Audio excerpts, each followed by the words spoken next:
Welcome to A Well-Designed Business with your host, Luann Nigara.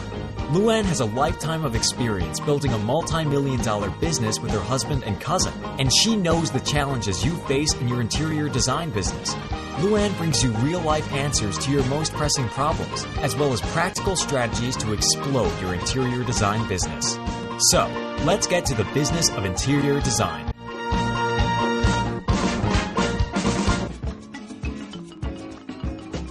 My great thanks to Mydoma Studio, our podcast sponsor. What is Mydoma Studio? Well, you know, as busy interior designers, that running your own design firm isn't just about designing. That's what we talk about here all the time, right? There's managing contracts, clients, payments, products, and a million other things that you have to have locked down. It is challenging, but you must run your firm efficiently so you can do the fun, creative things you enjoy so much. And that's where Mydoma Studio comes in. I'd like to invite you to try Mydoma Studio today. Go to mydomastudio.com/a-well-designed-business. Designers around the world are using Mydoma Studio. What about you? Let Mydoma Studio help you organize the business side and spend more time on the designing side of your firm. I'd also like to share with you that Vin, Bill, and myself are so impressed with Mydoma Studio that we have invested in this company. So see for yourself what Mydoma Studio can do for your interior design business. And if you visit using the link mydomastudio.com/a-well-designed-business, you will receive a special offer just for you as listeners of the podcast.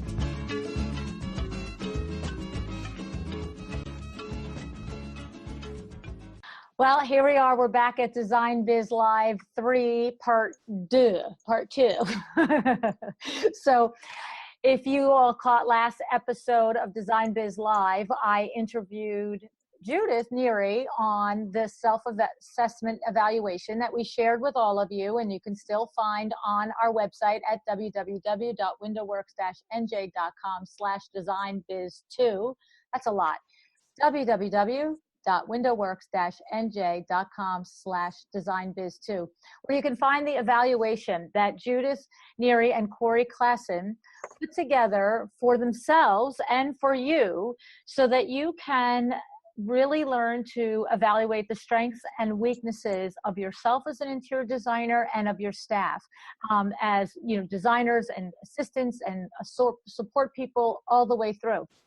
And the reason that they did this is because, like many of you, they struggled with how to structure their fees. And they're pretty brilliant.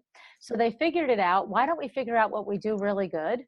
And the way they say it, I'll explain it. What I'm really good at, what I'm not so good at, what I don't like doing, and what I'm not going to do. Like, they have the whole thing. So the thing is that in the last episode, I talked with Judith because Judith has a one-man show there in Vashon Island off the coast of Seattle. And she has a studio there, and she has a very different demographic than many interior designers, but certainly a very different demographic than Corey does. And so we talked all about how she used this evaluation to work in her zone of genius, to structure her projects and her fees that best coincide with the things that she does really well and the things that she likes to do. And so if you missed that episode, please go back and take a look and take a listen to that episode. And now today, I'm joined by Corey Klassen. Hey, Corey, how are you? Good, Luann. How are you? I'm good. And so Corey, as you know, if you've been following the series, he has his interior design firm is in Vancouver, Canada, and he has a staff. And so Corey had taken the evaluation not only for himself, but his staff. And now Corey is going to share with us the results that he learned and the things that, the way he takes the information about the results he learned about himself and each of the people on his staff, and how using that information, he then moves into the best way to structure the charges, the fees for his interior design firm so that they best serve not only his clients, but the firm itself. So, Corey, You're going to like kind of walk us through the results of your, all your little minions there. My power team. That's it. And Luann, I thank you for sharing Judith's podcast with me in advance. Yes. So I could definitely get a little bit deeper into some other things, because teams do differ from solo business owners or trunk designers or designing from the trunk. And one of the key things that I recognized is that as the principal designer, I need to be at the top of the game for all of those points in our self-assessment. Now,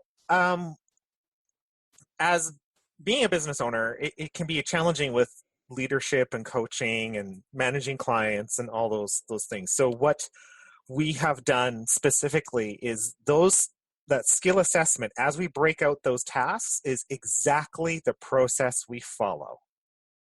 Okay. Period. Okay. We don't deviate with clients from it. Those are our 3 separate phases. And no matter what type of service industry you are in this business, whether you're in kitchen and bath, interior, or decorating, they all work the same way. So that's what's really cool about it. So if we have a kitchen and a bath job, we follow the same process. If we have an interior design job, we follow the same process. Even with commercial work that we do, it all follows the same process. So what's really relevant from my standpoint was to actually take in assessments and then analyze the data, or take a look deeper into the data to try to figure out where our big strengths and weaknesses were, and then make sure that our process really kind of either buttresses the weak parts and let the strong parts kind of walk away or kind of be themselves, and make sure that our fees are aligned accordingly. So thinking about where we could go over or not go over. Do you want me to share some graphs? Yeah. Okay. So this gets into like the left side of my brain. I always find that I'm a left and a right, and they work at the same pace at the same time, which is actually really a big struggle sometimes. So I'm gonna share my screen, and I'm gonna jump right into the conceptual phase because I thought it was crazy cool. All right. So remember those 3 categories we have. I'm really good at it. I'll do it if I have to, and I don't want to do it. And this is where my team and I landed up for conceptual phase. So we had things like the research and analysis, all that kind of little nitty-gritty stuff. And where I found we were the weakest overall, and that's the yellow stuff, was in, presentation skills, in digital media presentation. So there were weaknesses in 3D rendering and 3D modeling, as well as in just general site measuring. So, that's kind of cool to see where everybody ended up in the I don't want to do it category, because to me that said, well, guess what we're going to do, right? Right. So now, well, okay. Time out for a second. So I'm missing something here. So the junior doesn't have I'm a really good at. How come? Because they felt that they weren't good at it. Oh, okay. Yeah. So everybody had one part or another, and this is where I said, as the principal, I really felt that I had to be the strongest in a lot of our activities, because especially in the conceptual phase, because that's a big selling phase. So we want to make sure that we're selling in our conceptual phase, and that means selling our services, right? Right. So I'm going to jump into time out. Yeah. I still don't get something. So this is, at this phase, the conceptual phase, we're saying this is not the designing phase. This is the pitching to the client phase. This is drawing the big picture. Tell me what this phase is here. This is developing your conceptual layouts, researching materials, space planning, measuring, digital documentation, researching materials, doing color boards, models, doing 3-dimensional drawings, quick sketching and rendering, as well as some estimating, and then doing an overall facilitation of the whole entire presentation. for the client. Okay. And That's your initial pass. I'm getting like wiggy on a specific little thing here, so don't mind me. But I'm just so surprised at the junior, because I can understand the junior not having the confidence to think that he or she can do that phase, but I don't understand the junior being like, I don't ever want to do this. Like, what does that junior that junior doesn't want to be a designer and a principal someday? Like, I'm missing it. So the direction that I gave them when doing this was check off in your first column the stuff that you absolutely know you can do and you love to do it. If you can't do it or you don't know how, you're going to end up in the I don't want to do it category. Okay. Yeah. So this is not aspirational. This is literally a slice in real time. And if they have no skill, they have to say, I don't want to do it. Okay, exactly. That makes complete sense. Now that it puts a different color, because I'm thinking, what good is a junior that doesn't ever want to do this stuff? Like, go work at Staples, sweetie. I know, right? Go serve some hot dogs. Okay. All right. Now get back to where you were going, because I really couldn't concentrate until I figured that out. Okay. So go ahead. Looping back, the principal has to be, or the leader, the senior designer, whatever you want to call it, needs to be the leader in this category. Right. They need to be the mentor and the coach downstream. Okay. So like you said, I'm really good at is absent on the junior, but that's because it's a self-assessment. They didn't feel that they were really good at it. So no, it's not an issue. It just means it's a development opportunity, or a coaching or a learning opportunity for me. Right. I'm going to scroll down to execution. Not administration. Execution includes the things like drawing an as-built plan, doing production documentation or your contract documents, demolition plans, construction plans, floor plans, elevation schedules, blah, blah, blah. Lighting plan, reflected ceiling plan, power communication, enhancing your 2D and 3D rendering skills, furniture layouts, sections and selections of fixtures, equipment, and materials, and then creating construction schedules with finishes and their calculations, procurement, installation schedules, and then bid packages and obtaining permits. All right. So the graph moves around a little bit here, which is actually kind of cool.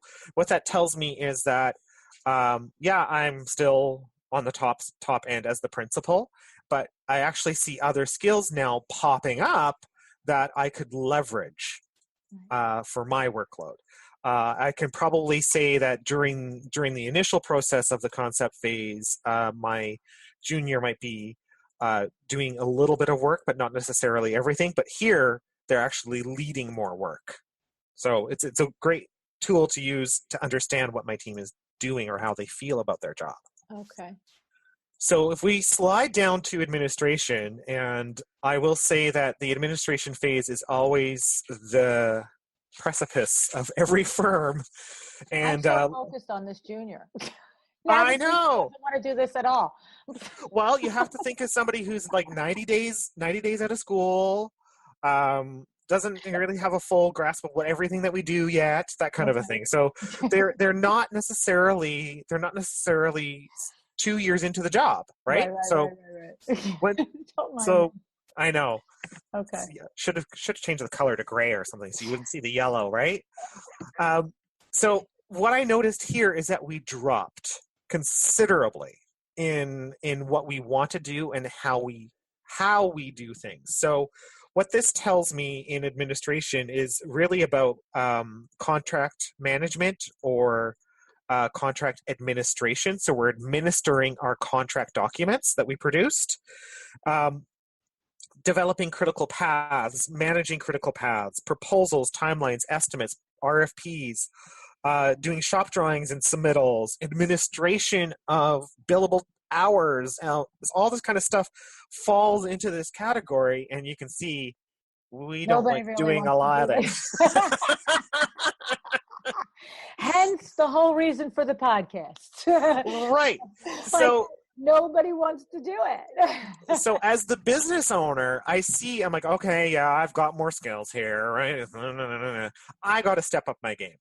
I got to become a lot better at this. I have to become stronger at it, because this is where we're going to lose clients. Right. Here. And This not is keep track of your money. Right. So not only are we're gonna lose them in the administration phase, but their project might derail at the same time. Right. So what I realized from this is like, okay, we can, like, the designer and the principal can pair off each other, but the junior should be focused on other work. The CAD tech is not necessarily the best person to be using for this area either, but it has to do with what the skills are. And I really enjoyed looking at these skills because it allowed me to kind of think about things in a bigger picture and reformulate the plan of execution for a project and a process. Okay. So I'm going to stop sharing my pretty graphs. Okay. So, so what you found out was, by looking at this, that basically, it looks like, in a nutshell, you found out that nobody really likes to keep, the admin stuff all locked down. And so that's, of course, can't happen. And that meant, as the principal, you learned that the people under you really don't like it a whole lot more than you like it. But now you know that that's a hole, possibly in your process, and that you need to, like you said, buttress it up. Somebody's got to do it, right? So tell me about that whole awareness and that awakening and yada, yada. So what I did from that point is I looked at, and this is probably a year and a half ago when we really started down the more detailed journey of trying to understand what our businesses were doing. I looked at a couple of things. Was it accounting related? Was it process related? Was it the actual bidding of materials? Was it management of construction parts? And what we realized is, it's definitely a lot of those things. However, we found that a lot of the things that get away from us are the client communication pieces, and making sure that our documents are being communicated correctly, on time, with the right information, and all complete together. So we had to develop some processes in place. So one of them is we use a great online software. Can I plug? Sure. Who are we plugging? My Doma Studio. Oh, well, we could definitely plug. Yeah. Be serious. And we use it as a team with our clients, and we use it throughout the process. So clients log in and they message as the project is going on. As we do site visits, we upload new pictures and things like that. So things help. We had a new tool that helped us communicate better. Contractors call us now, and it's easy for anybody in the team to pull up the job and look at what was going on. Whereas before, we had to kind of dig through paperwork to try to find the information, and it took a lot longer to get answers. So we had to shorten the bandwidth, if you will. So rather than it being a large catch-all of administration, we had to really shorten our tasks into key specific areas to make sure that we could get our deliverables out in a timely manner. Buttress that with switching over to an accounting software that was easy to use and easy to manage. So that for us was QuickBooks. It was very easy to flip over because there were many other accountants and bookkeepers that used the same software. So I outsourced that. Right? So rather than doing that all in-house, I was able to free up my time to pay more attention to administration.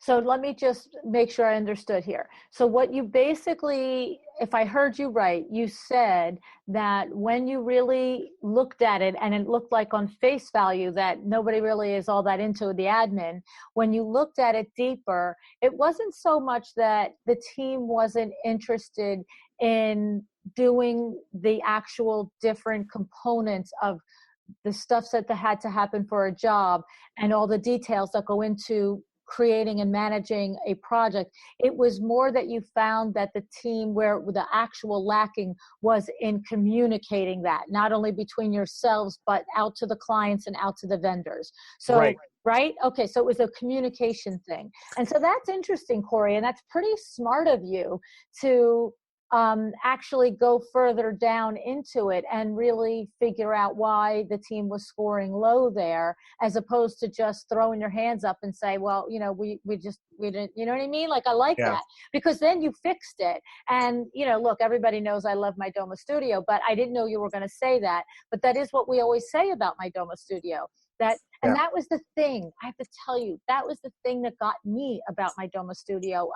Because as a vendor to interior designers, I would love the designers that I work with to have my Doma Studio, because I cannot stand 20 emails over the course of a 4-month project, all in different places. And then I finally get a PO and I've got to search every email from that designer's project manager to make sure that I don't have a missed part of the change of the project. And that's when Sarah told me that, the vendor can be invited into the project. And so I love that. And I love that you figured out that that was a missing component and there was a solution to it. It is. And there were some other solutions that we implemented too. Right. So one key solution was actually using a app on the job site. So we use what's called punch lists. Oh. It's a simple little app. It's like $4.95 or something like that from the App Store. I think $4.95 Canadian. You'll have to convert. Sorry. Somebody will, but not us. Right. I don't do numbers. Right. So that allowed us to go on site, take a photo, put it in the app, write a note, apply it to a certain kind of person within the project as a whole, and then PDF it right from the job site via email, and out it went. So then when we got back to the office, we would upload it back into my Doma as a separate deliverable so that the client could see everything that was happening and what we were taking care of. So it kind of, there were a few parts and pieces, because I don't find that there's ever one complete solution to the administration part, Right. But we were able to use technology as an answer to a big gap in what we do and don't do. Yeah. Okay. So I love and I hate that punch list app, I have to tell you. What I love, I can understand why you would love it, because you are in real time. Like, say you're out there and you're doing a walkthrough and looking at the window treatments, and you look and you say, oh, the side returns are all hanging off the ends of the drape. What the hell how did WindowWorks leave this like this? So you're saying that you're taking a picture, you're right away, and you're shooting an email off to the vendor. Okay. Yeah, and you can make multiple punch lists for different vendors, right. Or make one whole big punch list and manage it that way, and then just take snapshots out. So I'm glad you said that you come back and put it into my Doma, because what I was about to say is the love-hate is, I love it. I understand as the person making a punch list, because I go on my own projects and need to make punch lists and stuff too that I have to communicate back.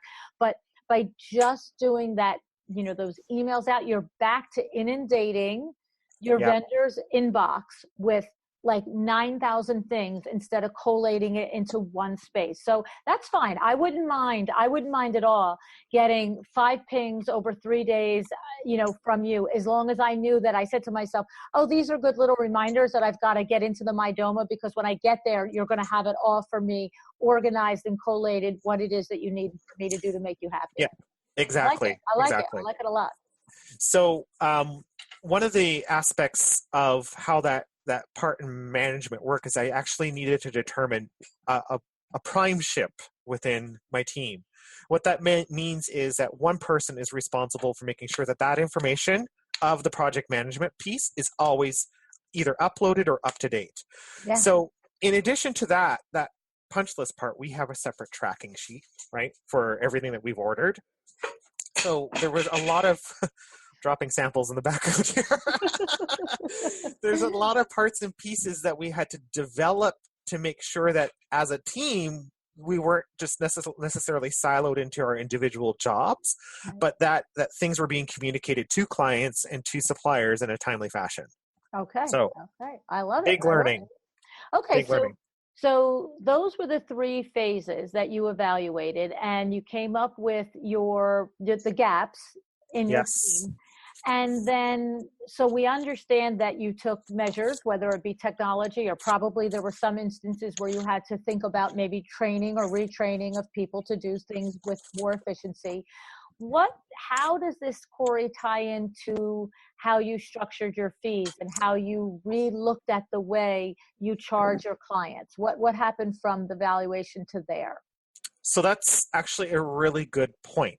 The first thing that I realized is I did a skill assessment, and how am I supposed to learn, show, tell, do feedback, or give coaching methodology back to somebody if I don't have a process written down or formulated? So I used the skill assessment to form our design process in clear 3 phases. And that's how we bill our clients as well, in clear 3 phases. So we come up with a proposal that says we're going to do this number of things for you in concepts. We're going to do this number of things for you in execution, and this number of things for you in administration. And each of those has that fee attached at the bottom. So that's a little bit for later.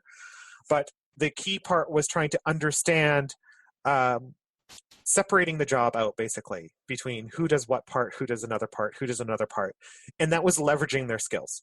Okay. So I know, for example, we on paper we're calling him CAD technician in my PowerPoint, but I actually call him a design technician because he does a lot more than just CAD technology. He takes care of design and support for us.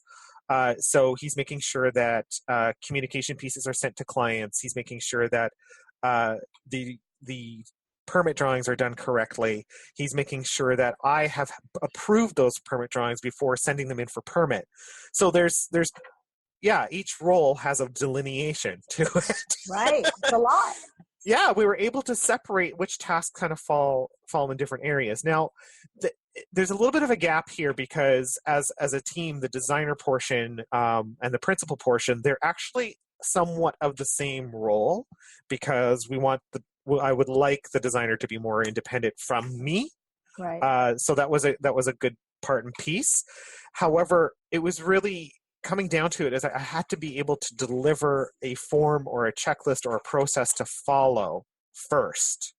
So we have that with every task and part and piece that we have itemized for our process, and every designer is going to have a different way of executing that. But it came down to delineating who's responsible for what and where to determine how many hours were allocated from the project in each phase. So to establish that, I ran through scenarios of past projects. So as a team, so probably before we were this big, it was probably just the 2 of us, we ran through a couple of still dropping samples. She's trying to be quiet. She's so embarrassed.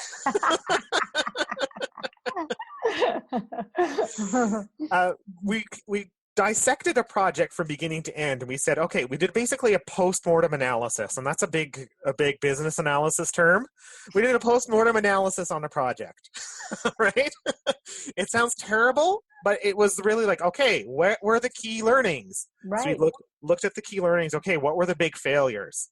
Right. So then we took those failures and put them into, okay, wow, we really need to get better at this. Okay, we need to get better at this. And then I went, there has to be a better way. There has to be a better way, right? So that's when Judith and I started talking a lot more about this, and this process or these 3 phases just kind of evolved out of the NCIDQ actually examination. Okay. So that was a really big indicator for me as a business leader or as the owner to be able to understand coaching methodology and to understand technology integration, to be able to ensure that we were being accountable to our process somehow in a form or a checklist, and then making sure that we had the right balance of power, I would say, within the project itself. So yeah, it's not easy. No.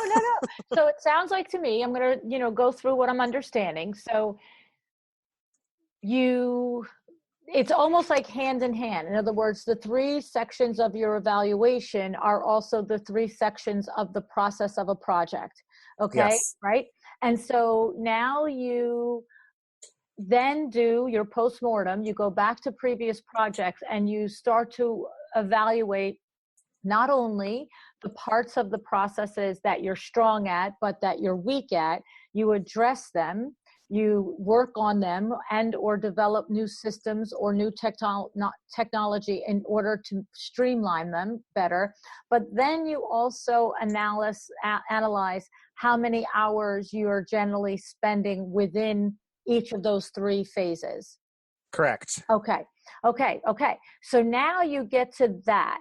And Mm-hmm. so now you told me that you are billing your client in those three phases. Are you attaching a flat fee to those three phases, or does one phase have a flat fee and another phase has an hourly? How are you doing that? So are we able to say at this point that we're past our analysis, we know our strengths, we know our weaknesses, we know the hours that we've spent, and now we can talk this part of the conversation, or is there more there that we have to wrap up before I start digging into this with you? I'm not afraid to dig into this. This is actually really exciting. Okay. Because I think Judith really gave a lot of background into those subtleties in the previous podcast. So if you haven't listened to that one before listening to this one, go back and listen to that one, because it's really important, because it's going to tie into what we're talking about. Skipping ahead. It's not going to work. It's not going to work. So what you're asking me is basically, how do we do it? Right. Once you've got all of your homework done, how did you apply it to the process of charging and getting your money? Okay, so I'm going to explain what we initially did, and then what I moved to, and then where we're at now. Okay. And I'm going to try learning curve, it sounds like, right? Yeah, absolutely. I'm going to try to condense this down a little bit. So initially, I had broken it into the three phases, and I did what I thought were flat rates. So I just said, it's probably about $3,500 there, probably about $45 there, and probably about $1,000 at the end. Wait, was that right? Judith's dartboard method? Uh-huh. Yeah. Wheel of Fortune. Here we go. So basically, what I did, that was definitely a Wheel of Fortune moment, because I did that on 2 jobs, and I ended up on bankrupt. So okay. Big mistake. Epic. So I ended up dipping into my reserves a lot for that. So what I moved to was, I thought, okay, there's gotta be a way where I can assess a task with a value, and then it outputs a fee based upon whether it be square footage or the number of rooms or the type of room. So I created this really long, complex formula that was really big overkill, but I actually needed to go through the process to understand how I thought. So I had point values assigned to tasks, and those point values were multiplied by the number of rooms, which equaled an hourly rate, or an hour for that task. And then at the very, very end, went crazy overboard. You can imagine people are going, this is too complicated. It's too complicated, because it was complicated. However, what I learned, I was going to say, the exercise probably proved pretty good, right? Okay. Exactly. So I did that for a couple, probably about 10 or 15 jobs or projects, until I learned where my baseline should be. Okay. Because at the same time, we're tracking the number of hours, and we're trying to make sure that we're profitable. So I developed a formula in order to, and it took a long time to get there, to have some controllables. Okay. So now I'm going to fast forward to now. Okay. Okay. What we use is still a flat fee, but it's got some variables in it. And it's attached to square footage and complexity. Okay. So quite simply put, we use and you have to, as a business owner, you have to go through these exercises and figure them out, right? But you have to work backwards sometimes. You have to go forwards, and then you have to work backwards. Or is it profitable? So we have a formula for, or a flat fee of square footage for kitchens and bathrooms, for interior design work, for commercial space planning, for commercial restaurants, for interior styling. Each of those has a separate flat square footage rate. So when we are measuring rooms, we can determine kind of approximately, let's say you've got a 100 square foot kitchen, which is actually kind of small, multiplied by a square foot rate equals the total fee for the whole, for all three phases. We then divide that up separately, or well, add a multiplier. Let's say, oh, this is a crazy pants. I love saying you're crazy pants. Sorry. This is a crazy pants client. I'm going to add 25%. Okay, so you're saying that happens, right? We're being. Oh, yeah. Okay, good. I like that. Absolutely. Padding. It's called, right? We No, do no, it on the shoulders. We do it on our back. Yeah. No, in other words, your baseline for a kitchen has a square foot price, but based on the conversation with the client, and maybe a client is going to be somebody that's going to take 15 phone calls a week, and another client, is going to take 2 emails a week. That's a different thing. And we're calling it a crazy pants client because we're being, a little casual about it. But the reality is that that's not being arbitrary, and that's not being, unethical. That particular client is going to require more time, and that particular client doesn't get it for free just because they want it. I prefer to call it project complexity. I like that. Whereas you're measuring much nicer than crazy pants. Much nicer than crazy pants. Where you're measuring the style, the type of client, and the location kind of together. Is this 10% more? Is this 15% more? Is it 20% more? Is it 25% more? That's brilliant. So it allows us to say... Time out. So style meaning that their particular design style is going to require more research on your part or more layers on your part than what your base kitchen price is on. And location is, do you have to take 16 trains and a subway to get there every time you have to check a measurement, and then the actual kind of personality of the client and what kind of interaction they're going to require. Absolutely. Love exactly. it. Exactly. I love it. So at the end of the day, that breaks down into three sections with a 60%, a 40%, and then the 10% extra. Right. Because that's the area that we can't really control because we're not responsible for contractors. Right. And we are not general contractors. We are interior designers, and we administer our contract documents. That's what we do. Right. We do not project manage. That's not our job. Okay. So that's how that flat fee works. Now, there's another layer added onto this. It's kind of like the icing on the cake, and that's sales, product sales. So all of this is outside of product sales. Now, when you say product sales, you mean when you purchase a sofa or a rug?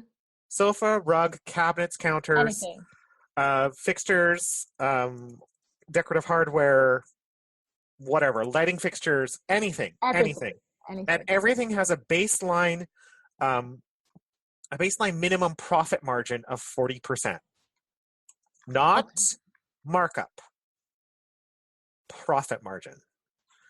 And it's really important that as business owners, we understand that in order to really be in business, the money in and the money out before operations needs to be 40% additional. So run us through what you mean by that. So can we take an example of like a $4,000 sofa and use that as an example to explain what you mean between profit margin and markup? So your $4,000 sofa, is that cost or is that yes, say that. So let's say it's cost. Okay. So I'm going to take $4,000 and I want to make 40% extra on that. I need to multiply that by 1.667. That's our 40%. So we're going to sell it at $6,668 plus tax. And then you're going to add shipping and white glove delivery on top of that. You're not taking that out of your 40%. Absolutely not. No, those are extras. Just like I used to work in furniture sales before this job, and shipping, fabric upcharges, those were always over and above. Always over and above. If it was white glove, if you wanted it spray coated, that was always extra. If this is your base price for this model, right? So it's kind of like Ford's analogy of you can have any model you want as long as it's black. Well, you can have any profit margin you want as long as you're making a minimum of 40%. That's the key on product sales. So those product sales help us build our business. They help us in the slow periods. They help us grow and do more advertising. They help us increase everybody's wages. So that's what those product sales are for. If all we did was design services, we'd be out of business in no time. But we have to do product sales to stay profitable. Okay, so now back again. Okay, so we have decided based on, a kitchen has a different square foot price than, like you said, an interior design project does, and in contrast to an interior styling project.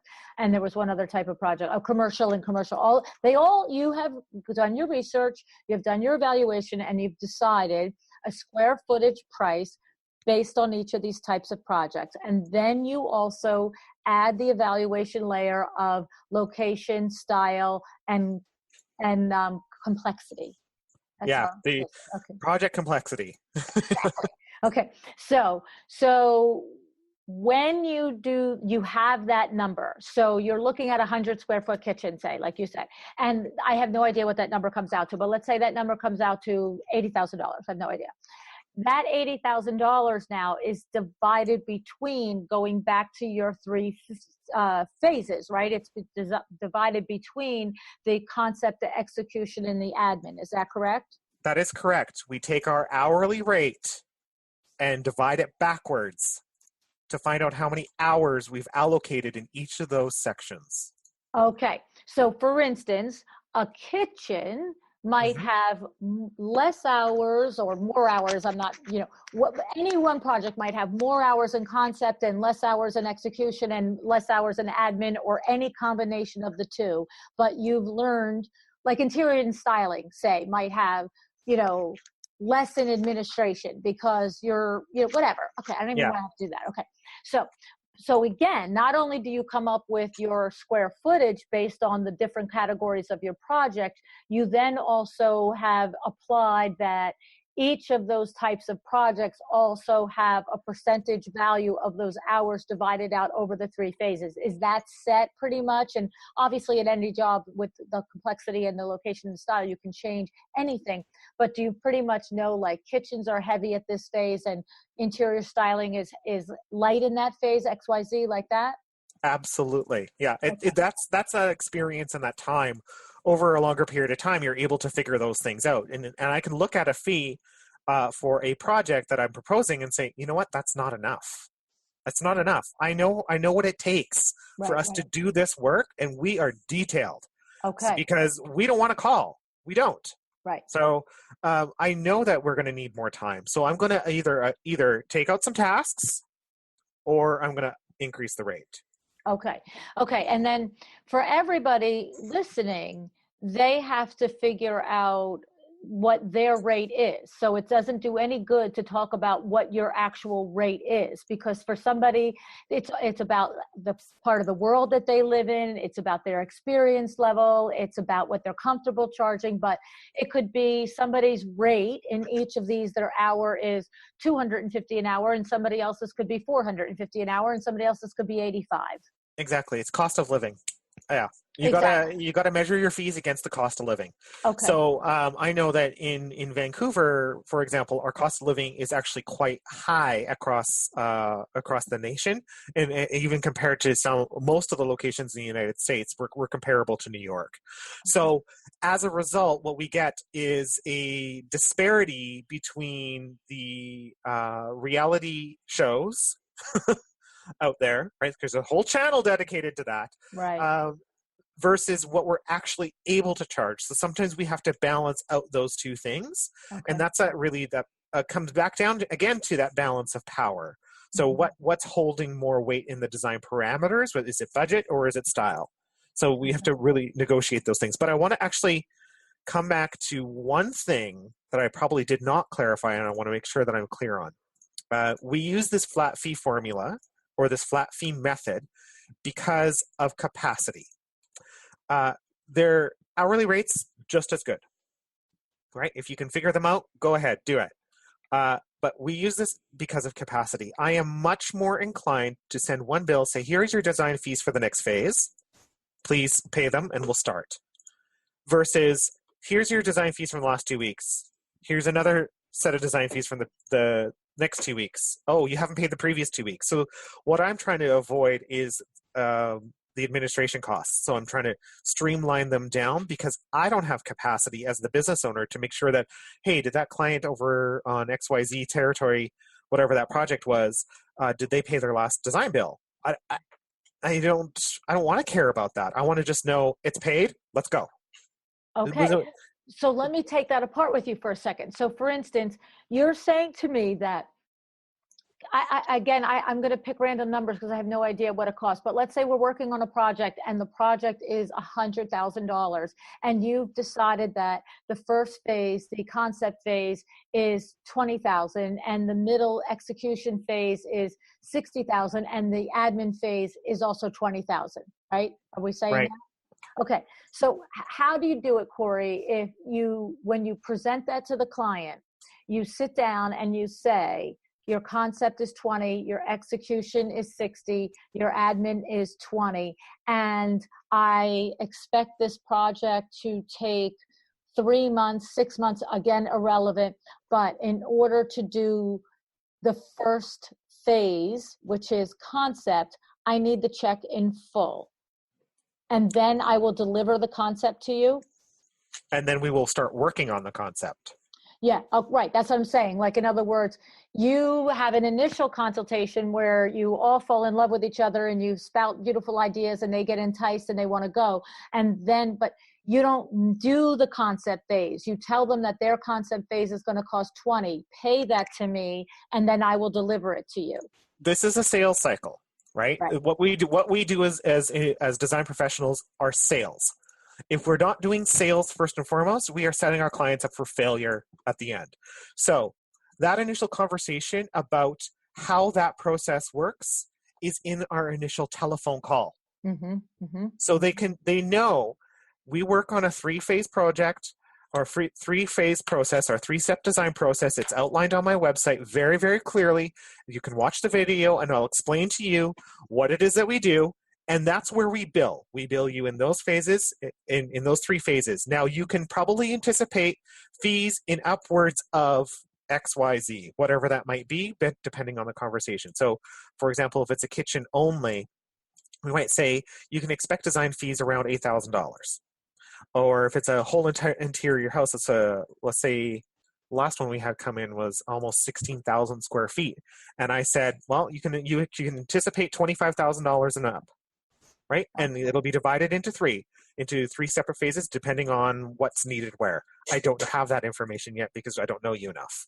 Right. So that's the sales process. We have to be strong on that. So what you're saying is that, that first check is for the concept and they give you the check and then you deliver the concept.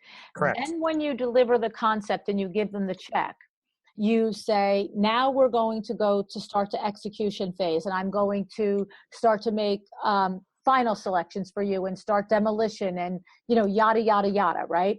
And at this thing, there are 2 things that are going to happen at this phase. At this phase, they're going to prepay you for the execution phase. So if it wasn't $8,000, you said a kitchen could be $8,000. They might have given you $2,000 at concept, and now they need to give you $4,000 at execution, and there's $2,000 left, right? Could I correct? Okay.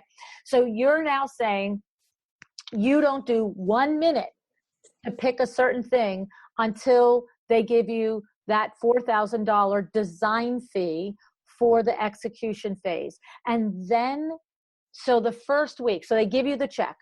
Mm-hmm. Now you go the next week and you start execution phase.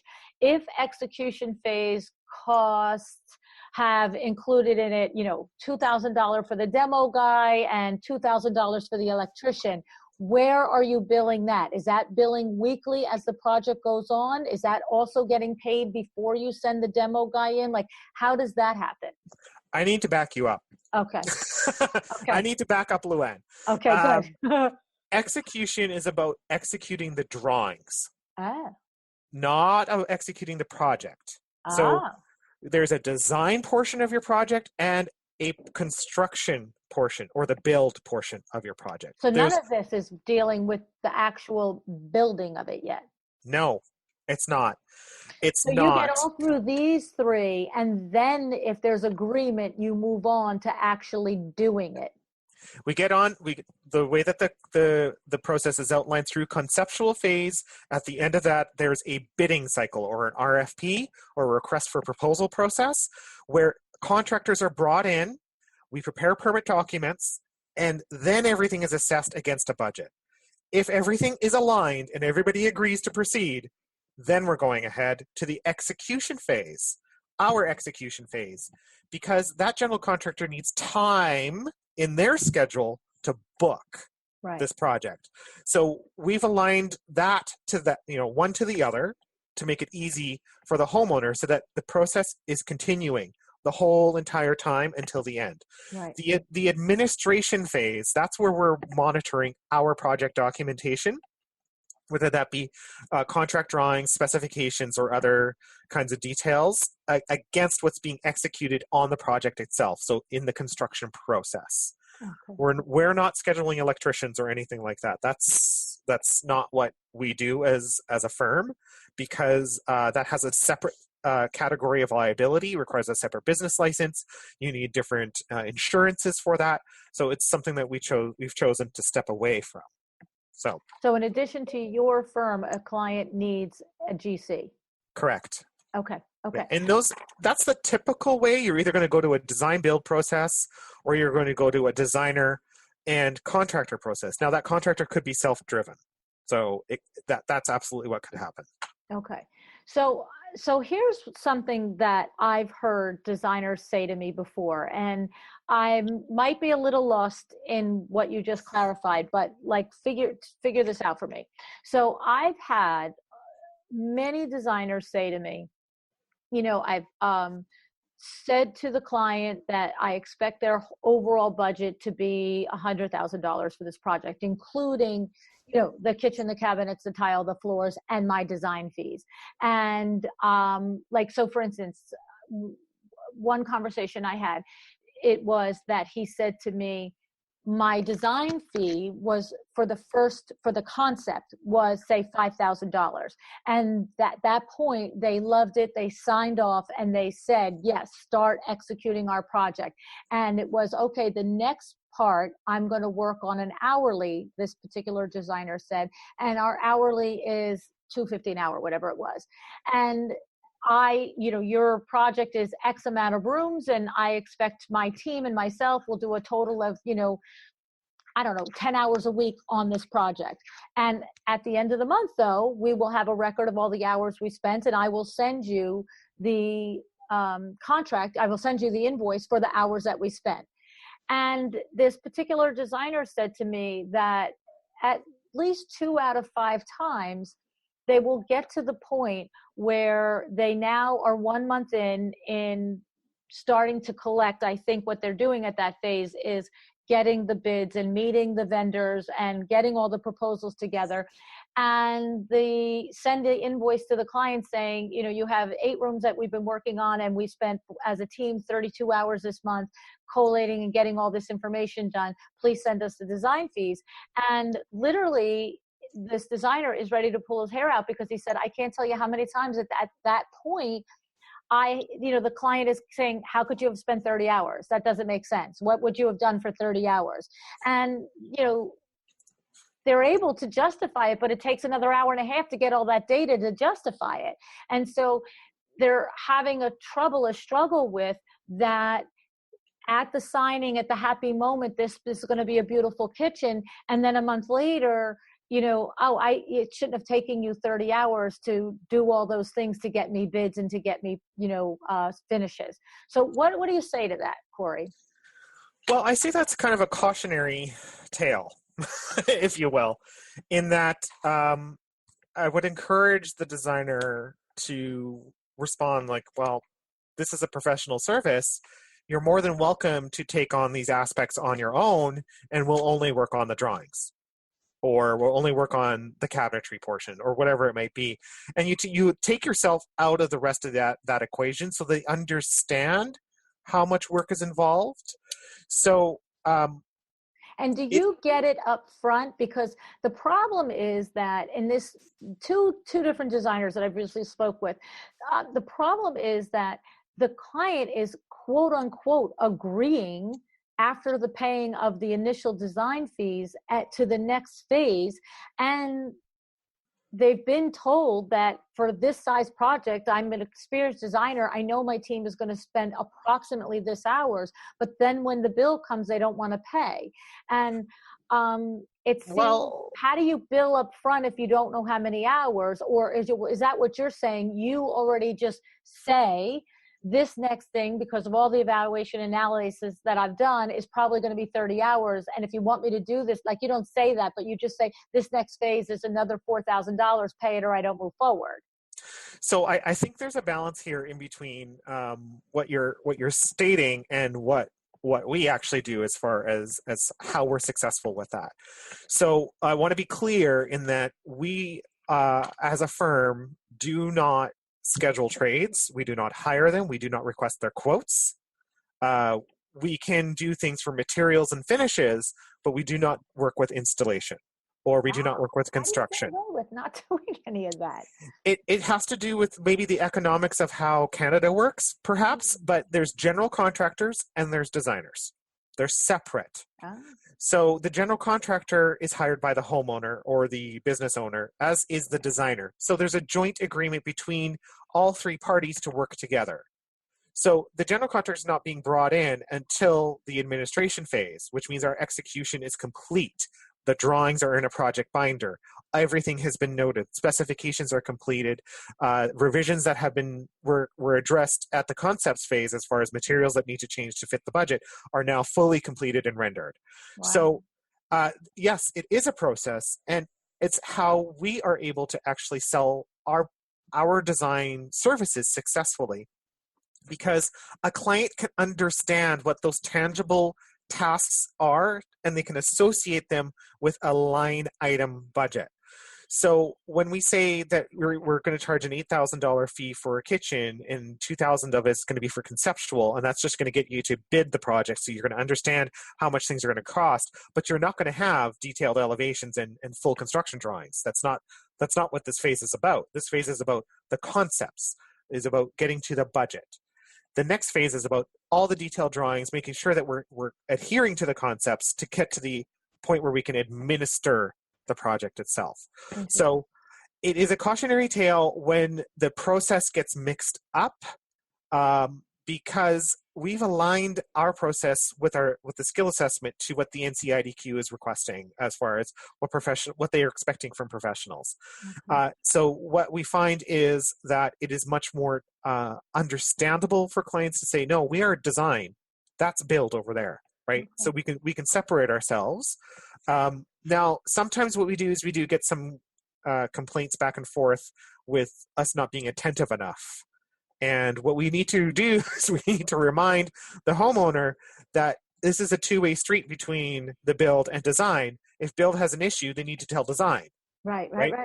It needs to go back and forth. And then the communication lines are completely wide open, and everybody's getting the information that they need. When the and it's always about communication. So not only are we, as design professionals, graphically communicating our drawings and our specifications, but the contractor needs to reverse communicate to us as well. When there is an issue, or the site does have some parameters that kind of expose themselves at demolition, we need to know those things so that we can address our drawings appropriately and respond to the client and get the homeowner or the business owner on a much better, healthier track. So it's built on success, mm-hmm. rather than built on siloing different kinds of parts and pieces. Right. So I can understand why a homeowner would object to saying, you spent 30 hours getting quotes, right? I can understand that. Yeah, and I don't mean to imply that that's all that happened in that phase, but I think, sure. Aren't you also in that phase? My understanding, look, I didn't grill them. We weren't on the podcast. It was a passing conversation.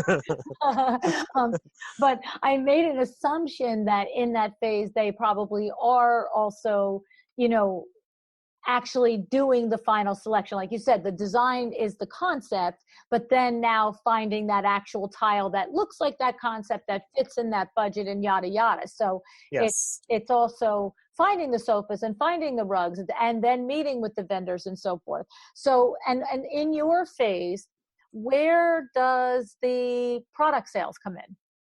So the product sales come in at the end of execution. So if we're being asked to bring in furniture, rugs, window coverings, whatever, that happens when execution is complete, so that we know what our design plan is, and we've left a kind of allocation in the budget, so 15% extra, 20% extra in the overall budget to say, we want to spend that on styling and fitting out the space.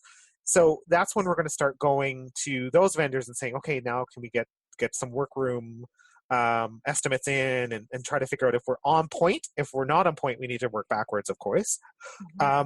But that's that ordering and production and estimating and quoting happens in between execution and administration. And so you are you're just not, it sounds like to me, you're just not engaging with the heavy lifting. You're not engaging with the contractor who's throwing a hammer and the electrician who is running a wire and the plumber who's laying down plumbing, but you are engaging with the other types of trades, the window treatment people and tilers. Are you engaging with the tilers, or that's part of the build and that's not under your venue? We are still engaging with them under the administration section. So we're doing site verifications to ensure that electrical and lighting switching is all working correctly according to plan, because inevitably there's going to be something on site that's going to change all that.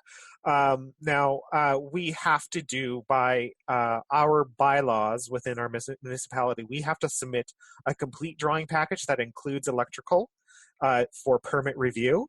And that's a requirement. So a lot of this information is done by speculation with a lot of disclaimers. So we have to always balance what happens on site versus what we've issued on drawings. Yes, that is a more costly process, but that's what our municipality has chosen to do. And if you don't like it, you should live somewhere else, right? So the other part of that is, we are absolutely going on site to measure, to site verify locations of plumbing fixtures, so our rough-in valves, and where things are coming from, so that we can actually spot things. So we work together as a whole team to make sure that the project is successful, because more often than not, we're able to see things that are coming down the line, whereas the general contractor is focused on the immediate. Right, he's got his head down. So exactly. Now, do you, when you are proposing work for a particular client, do you suggest contractors because you've worked with them for many years and you know that their reputation and their work is good, and therefore it's easier for you too because you have that song and dance down with them? Or is it every single which way somebody gets somebody different? Every single time that this question gets asked to me, I respond with this.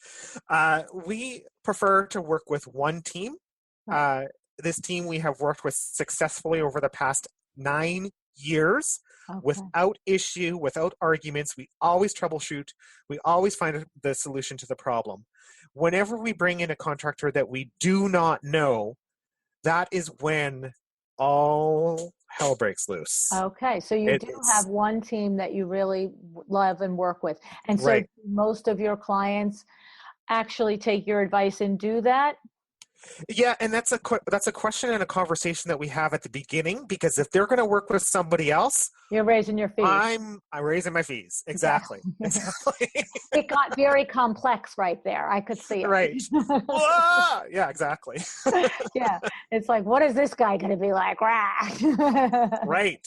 Right. Okay. And that's absolutely a challenge that you have to be aware of as an owner. And, this business is so complex and there's so many facets to it. But at the end of the day, we have to remember that there's a difference between commercial work and residential work. Commercial work tends to be kind of somewhat more budget open, whereas residential work is budget limited. There's only so much money that you're going to get out of that homeowner, and then the gravy train's going to stop, and then you're screwed. So that's why we do the billing up front, is because we want to make sure that our services are being taken care of. And I am not a bank or a credit card. You can't charge our design fees against something without collateral. So that's what the fee structure is used for, is as collateral. We're going to do the work for you. And so you are, each of your phases, you're collecting the money in full before you execute it. Correct. Okay. I love it. Haven't had a problem with it. Haven't ever had a problem with it. I love it. I think it's great. I mean, do you have people say, well, that I'll give you half now and half when you finish that phase, or they don't even, when you present, because when you stand in your space and you present it that this is how it is, do they just go for it? Or do you sometimes have that person that pushes you back and then you have to say, sorry, my business, my way? And yes and yes. Okay. Yes, right. we've had that request, like, oh, hey, can you give us a little discount if we pay by check? Okay, I can give you 5%. Yeah, right? But that's it. Right. But we've also had the why is it we only have to pay up front? And I said, well, we're going to be producing work for you, and I need capital to make that work happen. Right. So. Right. Well, and you know what? When you say it like that, it's the truth. It's like, my people are going to get paid every week, not in the 5th week or the 6th week. They're going to get paid every week. And so yes. I need your money to pay them.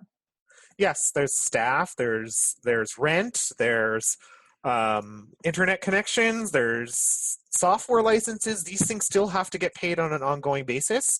And I can't wait for you to pay me 45 days later after we've delivered a contract, which would never happen, by the way. You shouldn't deliver anybody anything without money. Right. I don't know if you've heard that story before. There's a particular story, you mean, or you're just... Probably many particular stories. Okay. Yeah. No, I know what you're saying. Yeah, you don't want to be in a position to chase your money. There's no way. I mean, that's what I was saying with this particular designer I was speaking with. It was just so disheartening because, the client was supposedly on board and happy and everything was fine. And then all of a sudden it was like, questioning. And it's like, what are you doing? You're not valuing what I'm bringing for you. You didn't value the work I did for you. And that stinks. Nobody wants to feel that way. No. And I think every agreement needs an out, or a get out of jail free card. And that's your termination clause. And hello, red flag, right? If you're questioning our bill on the first month, right. Yeah, this isn't going to go well for the rest of the project, because projects don't take 3 months. They often take 6 to 9 to 12. So, yeah. And you're right. And I think that's why it was such a downer for that designer, because it was like, this is what it's like now. We're not even, we're still in the happy phase. You know what I'm saying? Yeah. And it's difficult to always remember that. Sorry, I'm looking for my note on this because I actually had a note. Full service is definitely the rarity when you're talking about those things, but it's always a balance between, where did it go? It was right there. It's always a balance between business and personal. Yeah. Something like that I was going for.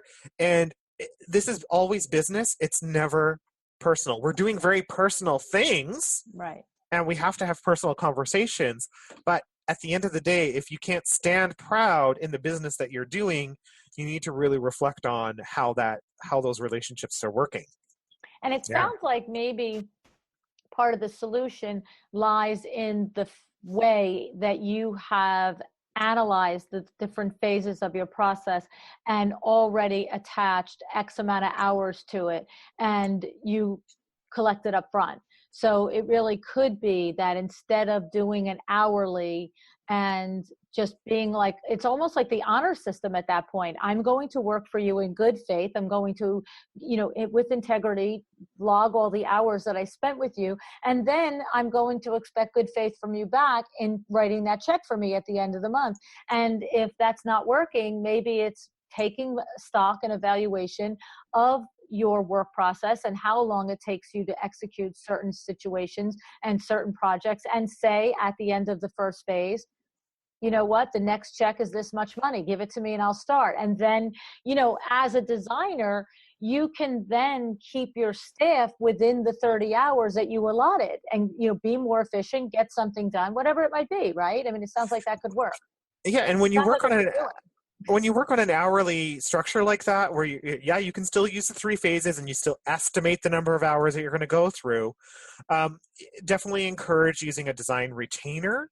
And that retainer is held, and it's not spent. It's not billed against design services. It's retained until the final invoice is done. Okay. And then the balance is refunded. So using that traditional model is going to help overcome that gap, because you can lean on the retainer to say, oh my goodness, we didn't get a payment and the clients walked. how am I going to pay my staff? Well, that's what your retainer's for. So right? Above and beyond the price point that you've established for each of the 3 phases, you're saying that you just like put on it like a basic extra $5,000 or $10,000. It's almost like an escrow account. It sits here, and if you pay all your bills through the whole phase, this is going to come back to you. And if you don't, guess what? Absolutely. I mean, banks ask for the same thing, right? What? Don't they ask for money in exchange for money? That's right. Right? I love it. I love it. I love it. Oh my goodness. So this is really good, Corey. Yeah, it's quite the 2 complex. hands you and Judith did really, I think, really addressed both areas really well about what a solo designer does and the way that he or she can structure their firm and their fees. And, in Judith's case, we know, she says it, I don't do the things I don't like to do anymore. I love it. That's exactly right. And sometimes I do wish sometimes that I could flip back and only work alone, but then I look at what I've accomplished and the people that work for me and how much I enjoy coming into work. And yeah, sometimes I'm grumpy just like any other person is, and I just think it's really cool. I just gotta never grumpy. But I look at it as a cool experience. Hey, look, I can sell, and I can make sure that you have a paycheck and you have a paycheck and you have a paycheck. And I get to have a paycheck too, and we can have a good time doing it. And yeah, it's hard. It's complicated. It has deliverables. It has things that we have to achieve. And sometimes it's crazy as, but yeah. it is really rewarding. And that's what brings us into work every day. Right. And it just goes to show that there's not one model for everybody. So, Judith she has a lot of freedom right now, not answering to anybody, and not that she doesn't have to answer to her own clients and so forth, but, she's at a different phase of her life. You know what I'm saying? And so I think that it's nice that, I have this relationship with both of you, and that we get to pull apart, both aspects of the same topic. And so it's really cool. So here's what we're going to say. We're going to say that if anybody has questions, either for the section that we did with Judith or the section that we did with Corey, that they should please email them to me, because what we're going to do now for the next Design Biz Live is we are going to answer these questions. So I try to ask as many as I can think of, but you guys know I don't actually do exactly what you do. And so there are probably things that you thought like, Luann, ask them this. Okay. So so send it to info@windowworks. Somebody's trying to put something on my screen, but she doesn't know that I can't see. Not only just your questions, but maybe best practices or recommendations for handling situations. Okay. So if you run into a situation, and I'm gonna say this, whenever maybe this is a big disclaimer. Whenever someone says, "Oh, I'm going to put that in my contract next time," no. Maybe you need to rewrite your contract completely to make it correct. Okay. So maybe it's a shared value of what should be in a contract, what should not be in a contract. Maybe it's like what goes in a proposal, what doesn't go in a proposal. And then maybe it's even how do you calculate the hourly fees? Because I've got spreadsheets of the wazoo that I could send so and these share. are these are the types of things you might ask questions about, that like how did he come up with the different sections and attaching value into each of those, and how did maybe come up with the square footage for a kitchen versus a design style or something like that. The other thing is that the 3 of us have talked about, Judith and Corey and I, is we've talked about how the other result of doing this evaluation in Corey's firm is that he was able to also use this strength assessment as a tool for hiring his other, filling out the positions in his firm, not only as a tool for identifying his existing employees and what skills they needed to be beefed up on, and he needed to, make sure he got some education and training for them on, but also as he added employees, he knew based on this assessment of the strengths and weaknesses of the people that he had in play, what he was missing. So that's another part that we can talk about in a future episode. So I think what we're sort of loosely planning, the 3 of us, is to address questions based on these 2 episodes. And then if there's like, look, if there's 20 questions and they're all 20 different questions, that could be the whole episode. But if it's sort of half an episode, then we might go into the way that Corey used that as a tool for hiring his next hire. So this has been really good. I really, really, really am thankful. And I'm just going to tell everybody, Judith has been with us. She just didn't talk this time. She's secretly there. And what's so funny is I'm also not sure if she's not on screen. So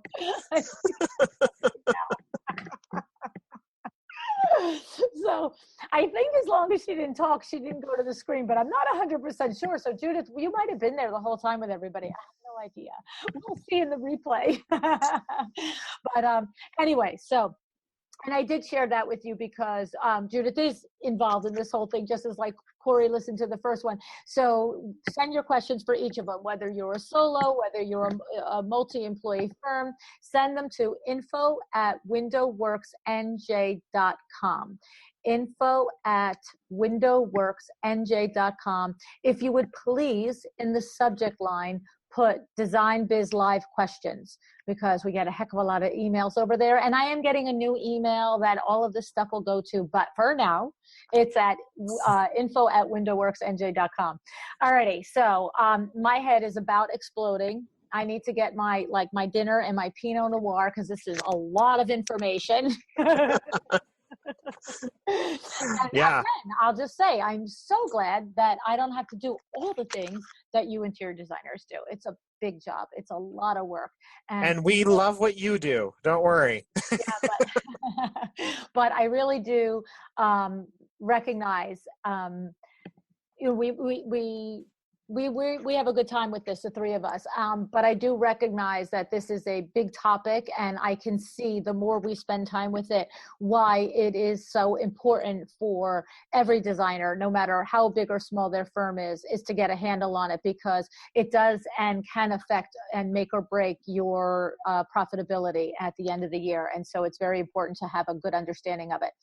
All righty, Corey, thank you so much. Thank you, Silent Judith. Thanks, Luann.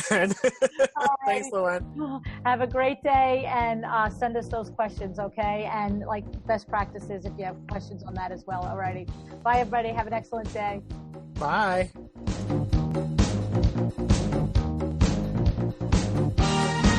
Thank you for joining me again today for another episode of A Well-Designed Business.